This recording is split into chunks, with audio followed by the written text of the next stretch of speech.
Hello everybody and welcome back to Safari Mack Explores North America. I'm Safari Mack, your guide and host, helping you make connections to the wild.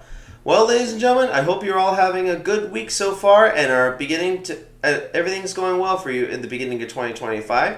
So, today we're going to continue our time here in the lower 48 states in the state of Illinois, where we're going to look into the life of the northern cardinal, or known by their Latin name of Cardinalis cardinalis. So today we're just going to finish up with part 2, and then be sure to stick around to the very end of today's episode for the reveal of our next animal in our journey across the North American continent. But as always, if you're new to my channel, hit that like and subscribe button, check out my Facebook page, and send me an email if you have either questions or if there's an animal requests that you have for me in the future. With that said, though, let's continue with the wild things. So, as we know, these birds have a very famous singing voice. In fact, here's a little sound.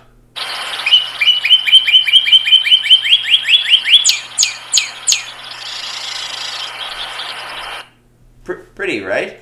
So both males and females sing.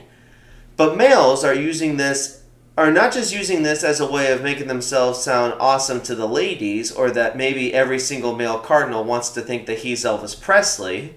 A little fun joke I like to come up with every now and then.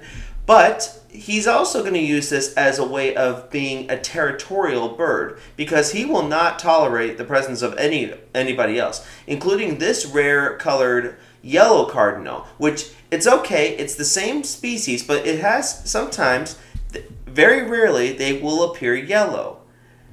So, and then during the molting months, don't worry, he is going bald, but he's not having any problems. He's just molting, or that's when, as you know how we lose a little bit of hair or snakes shed their skin. Well, birds have to lose their old feather growth too and replace it with new stuff. So this male's kind of going through a little bit of a bald time, but don't worry, they'll grow back. Now, being a bird, you might think that this kind will migrate. Well, as we've already seen in wintry backgrounds, they do not migrate. If anything, they actually are pretty hardy birds that will stay year-round all throughout its range.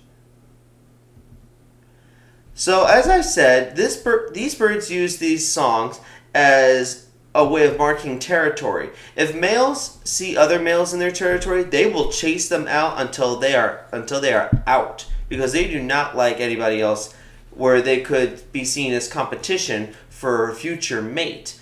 But be careful when you have mirrors in your garden or spots or so, because he will often mistake his own reflection for that of another male bird.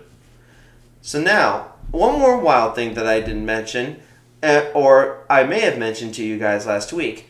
The red cardinal, as I said, was once a more southern species here in the North American continent, but thanks to human activity, such as agriculture and land development, even suburban settings, they've been able to spread north successfully. So, are there really problems and concerns for this species?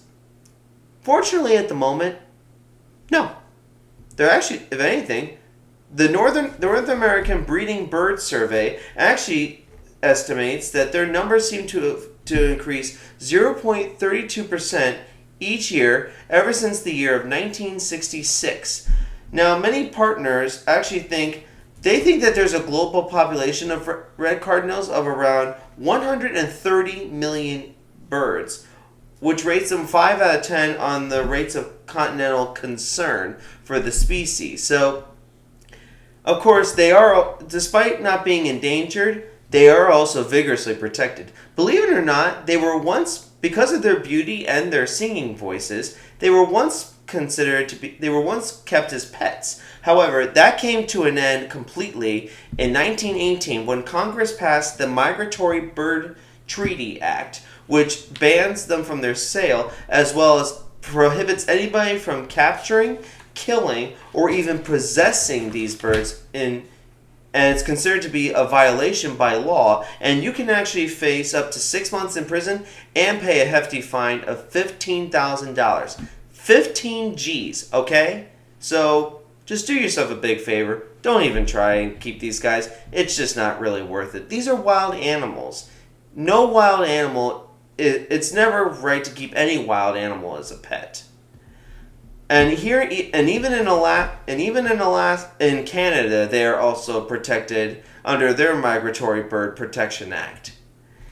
Now today, let's finish it off with if you still want to help them. I mean, that's okay, because like I said, thankfully these guys aren't exactly endangered, but we can still help them in any other way. I mean, thankfully these birds are highly adaptable animals. How so? You know that you can give them different kinds of bird seeds. You can create a bird feeder or find your own way of keeping these guys attracted into your yard. You can give them water sources such as a bird bath. But if you want to do that with human-made stuff, that's okay. They really won't care. But I'm sure there are those out there that want to do it the more natural way. Me, I would love to do that myself. So it's easy. Just plant different trees that they're attracted to. Plant different kinds of flowering seeds and different fruits and such, and even the flowers that will attract certain insects that these birds are going after. As I forgot to mention this in last week's part 1 episode, the babies when they're growing, they are actually considered to be eating more insects before they make the switch over to the seed diet as well. So just make different plants. Make a backyard habitat that's going to invite as many different birds as possible, because, as you know, the old saying, birds of a feather do tend to flock together. I know it's corny, but you just gotta go with it. Go with me on this one. Anyway, folks, I want to thank you all for joining me for this first animal of 2025, and let's thank the Red Cardinal for welcoming us into the year of 2025. And be prepared, folks, because we're going to spend a little bit more time in Alaska, but after that, I've got some major plans and I've got some major ideas coming up. But that's where I am going to need your help. As you continue to watch my series, I want you to be on the alert for any special survey or any questions that I'm going to present to you in both my Facebook profile as well as my YouTube posting area. So just keep an eye out and just be prepared to answer, because I always appreciate your feedback. So, with that said though, prepare yourself to get back up all the way into Alaska as we head over to the Alaskan coastline of the Pacific Ocean to hang out with the sea otters. But with that said, welcome to 2025, and until next week, this is Safari Mack, and I'll see you all out there.